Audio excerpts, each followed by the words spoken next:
We've already heard from you what an incredible success Telangana has been, but I'd like to ask you a little bit about the origin of that success.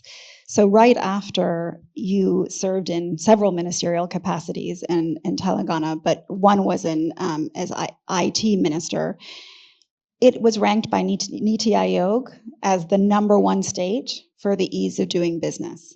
And that's a really incredible accomplishment for such a young state.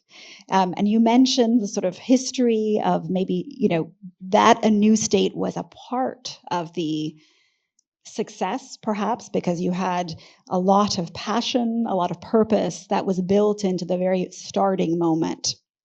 But many people here are from other parts of India, maybe even from Bangalore, and they would like. And so, for when you think about what is transferable from the experience of what were the key decisions, the one or two things that you think are really key that other Indian states should learn from when it comes to what Telangana got right about the ease of doing business?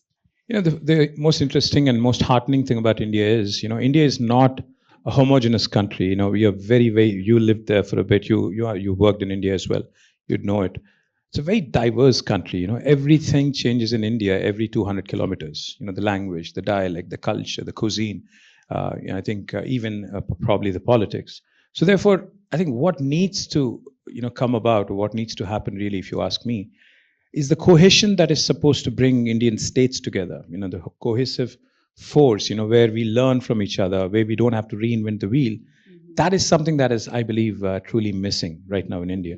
So I would say two things. If other states have to emulate and grow and really not leapfrog but pole vault into the next league, I'd say two things. One, leadership, passionate leadership, which is bent on effecting change in the time span that's given to us. And two, of course, with all the diversity, with all the disconnect that there is between Indian states, I think Government of India playing a role of ensuring the role of a big brother, where you would actually possibly do a SWOT analysis by state and say, you're good at this, stick to this, you're good at this, please do this. And then so there's no stepping on each other's toes, then there's no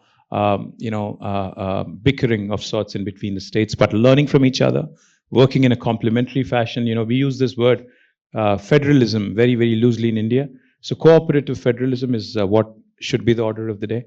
Nothing else, that'll take us away from that. Yeah, because stronger the states, stronger the country. Mm-hmm.